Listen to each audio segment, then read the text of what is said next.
अब रोज हम raw, SmackDown या प्रीमियम लाइव इवेंट जब भी देखने के लिए शो ट्यून करते हैं डब्ल्यू का, तो अपने आप को एंटरटेन करने के लिए या एंटरटेनमेंट फॉर्म का कंटेंट कंज्यूम करने के लिए देखते हैं। लेकिन ये जो स्मैकडाउन का एपिसोड था, ब्रे वायट को ट्रिब्यूट देते हुए, टेरी फंक को ट्रिब्यूट देते हुए, ये एपिसोड बहुत ज़्यादा अलग था और मैं कह सकता हूँ डब्ल्यू के one of the most emotional ये मंडे नाइट रॉ फिर स्मैकडाउन के एपिसोड्स में से ये एक है। क्योंकि जिस तरीके से आज पूरे शो पर हमको चीज़ें देखने को मिली, और कुछ ऐसे मोमेंट तो थे जो अगर आप ब्रे वायट से बहुत अच्छे तरीके से कनेक्टेड थे और आप उनको जानते थे और आपने उनकी पूरी जर्नी देखी होगी, तो आपका दिल डेफिनेटली भारी हुआ होगा, या फिर हो सकता है कुछ लोगों की आंखों में आंसू भी आ गए हों।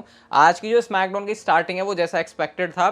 सारा का सारा जो डब्ल्यू का लॉकर रूम है वो जहाँ से एंट्री होती है सुपरस्टार्स की, वहाँ पर था। और यहाँ पर कुछ सुपरस्टार्स थे जो कि ब्रे वायट से पर्सनली और भी ज़्यादा कनेक्टेड थे, जैसे कि फ्रंट लाइन पर ही ट्रिपल एच थे, वहाँ पर एरिक रोवन थे जो कि डब्ल्यू के साथ कॉन्ट्रैक्ट में भी नहीं है, लेकिन बावजूद इसके वहाँ पर थे। ये देख के मुझे बहुत अच्छा लगा।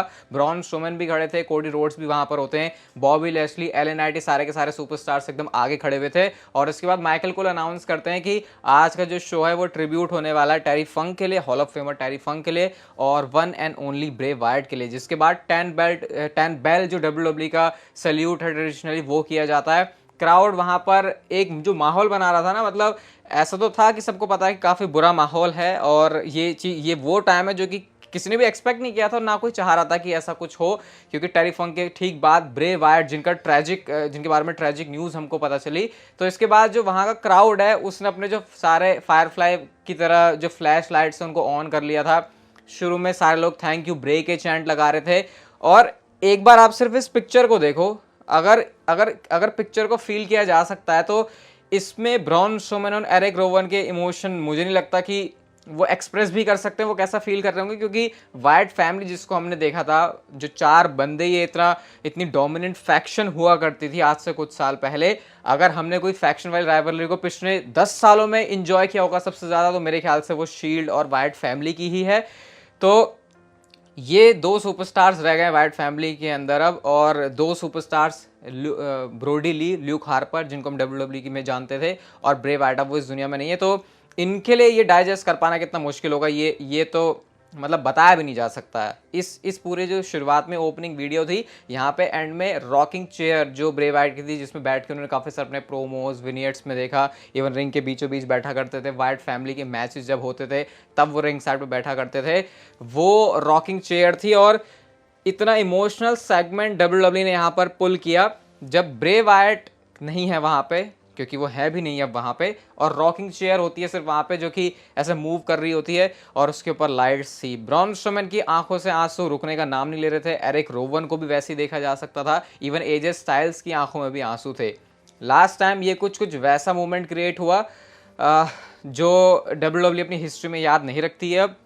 लेकिन ब्रे वाइट ऐसा कैरेक्टर है, ब्रे वाइट ने जो चीज़ें डब्ल्यू के अंदर करी हैं इसको हमेशा याद रखा जाएगा। पूरे स्मैकडाउन का जो आज फ्लो था वो सिर्फ ब्रे वाइट और टेरी फंक को ट्रिब्यूट देने के लिए था। आज ऐसा कुछ बहुत खास स्टोरी लाइन के ऊपर ऐसे फोकस नहीं हुआ कि कौन सुपरस्टार क्या कर रहा है। ऑब्वियसली डब्ल्यू एंटरटेन करने के लिए ही बनी है। Even Michael Cole announcing table से बोलते भी हैं कि टेरी फंक और ब्रे वाइट ने एक चीज़ जो हमेशा से चाहिए वो है एंटरटेन करना, और आज हम आपको एंटरटेनमेंट देने के लिए आए हैं। तो वो लाइन काफ़ी ज़्यादा टच करने वाली थी माइकल कोल की।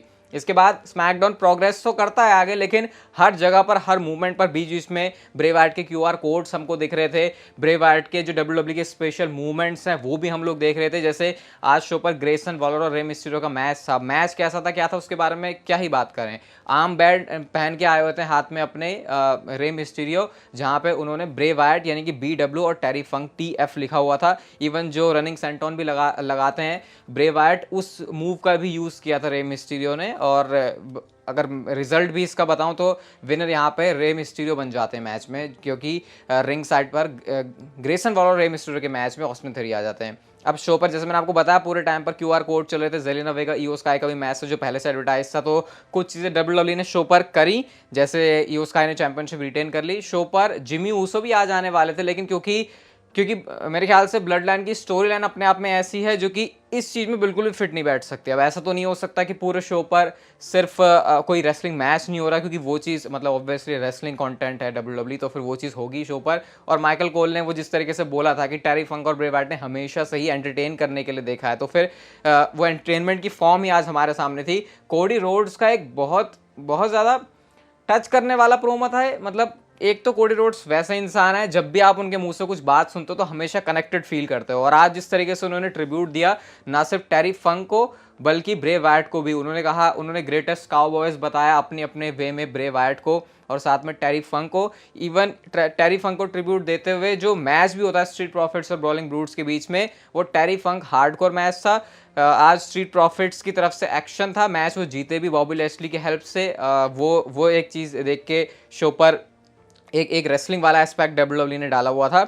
लेकिन इसके बाद जो शो पर आता है एले नाइट का प्रोमो, और आपको पता ही होगा लास्ट जो ब्रे वाइट के राइवल रहे हैं वो एले नाइट ही हैं। तो एले नाइट यहाँ पर आकर सबसे पहले तो मिस के बारे में बिल्कुल बात नहीं करते। वो कहते हैं मिस के बारे में तो मैं बाद में बात करूंगा, सबसे पहले मैं ब्रे वाइट के बारे में बात करता हूँ। और ब्रे वाइट के साथ जो मैंने वर्क किया उसने मुझे प्रिपेयर किया चीज़ों के लिए। अब मैं हर किसी चीज़ के लिए तैयार हूँ। साथ में वो भी कहते हैं कि ब्रे वायट को जब तुम फील करना चाहोगे तो उसकी स्पिरिट तुम अभी फील कर सकते हो, क्योंकि फायरफ्लाई जिस तरीके से वो फ्लैश लाइट जल रही थी, वो कहते हैं कि इस रिंग में खड़े होकर वो भी चीज़ मैं महसूस कर सकता हूँ। और साथ में वो ब्रे वायट के बारे में जो सारी पॉजिटिव बातें बोल रहे थे, ऑब्वियसली राइवल ये रहे हैं लेकिन वो सिर्फ डब्ल्यूडब्ल्यू रिंग तक की बात होती है। एक्चुअल में ब्रे वायट एक बिल्कुल ही अलग इंसान थे, और आज चैनल पर 12:30 बजे वीडियो आएगी ब्रे वायट से रिलेटेड, तो उसमें आपको सब कुछ पता चलेगा ब्रे वायट के बारे में। आपके लिए एक वो कैन नॉट मिस वीडियो होगी, उसको आप ज़रूर देखना। तो फिर अब वो मिस के ऊपर आते हैं। मिस के वो फनी इंप्रेशन कर रहे होते हैं, क्योंकि मतलब मिस अब ऑब्वियसली उनकी फ्यूड है, तो अगेन डब्ल्यूडब्ल्यू को अपना शो मस्ट गो ऑन वाली जो उनकी टैगलाइन रहती है उसको भी मेंटेन रखना होता है। तो उन्होंने मिस के बारे में थोड़ी सी बात करी, कहते हैं कि तुम्हारा जो स्टंट डबल है वो भी ज़्यादा तुमसे बेटर था। एंड यहाँ पे अपना प्रोमो एंड करते हुए भी वो ब्रे वायट को ट्रिब्यूट देते हैं। आपको पता ही होगा ब्रे वायट जो है रन करके बहुत ज़्यादा बोलते हैं, उसके बाद ना लैंटर्न बुझा देते थे। तो वही चीज़ यहाँ पर एले नाइट ने भी करी कि मुझे मेरे एक दोस्त ने बताया था, और वही वो जो बिल्कुल जेस्चर है ब्रे वायट की तरह कर रहे होते हैं, और रन उन्होंने बोला। और आज शो के मेन इवेंट में भी डब्ल्यूडब्ल्यू ने जो मैच सेटअप किया था वो भी ब्रे वायट को ट्रिब्यूट देने के लिए ही था, क्योंकि फॉर्मर जो अपोनेंट्स रह चुके हैं इससे पहले ब्रे वायट के, यानी कि फिन बैलर और साथ में एले नाइट, ये दोनों का ही आपस में मैच था।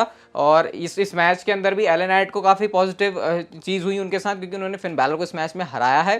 अब ये जैसा माइकल कोल ने खुद भी कहा कि शायद उनकी करियर की सबसे बड़ी विक्ट्री है। और सबसे ज़्यादा जो इमोशनल मुझे चीज़ लगी पूरे स्मैकडाउन से वो था आखिरी के ऑलमोस्ट 90 सेकंड के अंदर, जब एले नाइट जा रहे होते अपनी रैंप से और वो अपना मैच खत्म करके जा रहे होते हैं, तो लिटरली ऐसा महसूस हुआ कि शायद ब्रे वायट आने वाले हैं। जैसे फील्ड के आने के टाइम पर सारी लाइट्स बंद होती थी, उसके बाद फील्ड अपीयर होते थे पूरी डार्कनेस से, सेम उसी तरीके से डब्ल्यूडब्ल्यू ने चीज़ को किया। मतलब स्मैकडाउन जो खत्म हुई वो ऐसा नहीं हुआ कि सीधा ऑफ द एयर चली गई, सारी लाइट्स बंद होती हैं और उसके बाद रिंग के बीचों बीच स्मोक के बीच में एक लैंटर्न दिख रहा होता है। और ग्राफिक वाइज जिस तरीके से डब्ल्यूडब्ल्यू ने उसको दिखाया था, मतलब क्योंकि अभी भी ये यकीन नहीं हो रहा कि ब्रे वायट नहीं है, ब्रे वायट कभी वापस नहीं आएंगे, बट वो जिस तरीके से पूरा सेटअप हुआ था, लिटरली अगर आप लोग उसको लाइव देख रहे हो तो मुझे पता है मैं अकेला नहीं होगा जिसको ये फील हुआ होगा कि सच में ब्रे वायट आने वाले हैं, सच में ब्रे वायट आने वाले हैं वहाँ पे। क्योंकि जिस विजुअली भी जैसे उसको डब्ल्यूडब्ल्यू ने प्रेजेंट किया टेलीविजन पे, भाई वो चीज़ मेरे ख्याल से सबसे इमोशनल थी। और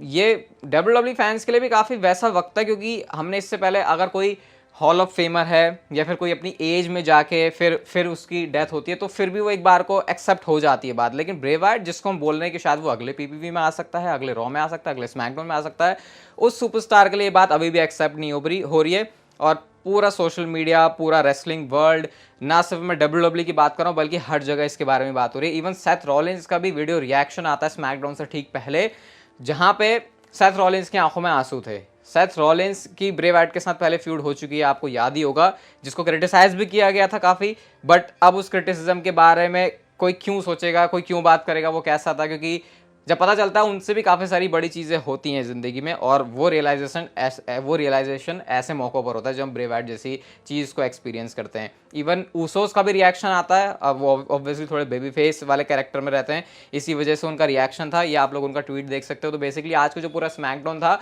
वो इसी तरीके से था। मैंने भी अपनी वीडियो को कोई फॉर्मेट नहीं रखा है कि मैं ऐसे करके चलूँ वैसे करके चलूँ या इस तरीके से चीज़ों को बताऊँ। बस ब्रे वाइट का आज स्मैकडाउन का एपिसोड था और मुझे बहुत अच्छा लगा देखे कि WWE ने पूरा उसको ट्रिब्यूट दिया ब्रे वाइट को जिस तरीके से देना चाहिए था। और मैं और कोई कंप्लेन नहीं करूँगा कि इस तरीके से चीज़ नहीं हुई या वैसे नहीं हुई, क्योंकि आज वो बात ही नहीं है, आज वो मौका ही नहीं है, या आज फिर वो माहौल ही नहीं है कि हम उस एस्पेक्ट से चीज़ों को देखें, WWE को देखें या फिर स्मैकडाउन से देखें। बाकी अगर आपको एक वीडियो अच्छी लगी होगी तो लाइक कर देना, और चैनल पर 12:30 बजे वीडियो आने वाली ब्रे वाइट की, तो उसके लिए भी stay tuned, and I will see you guys in my next video.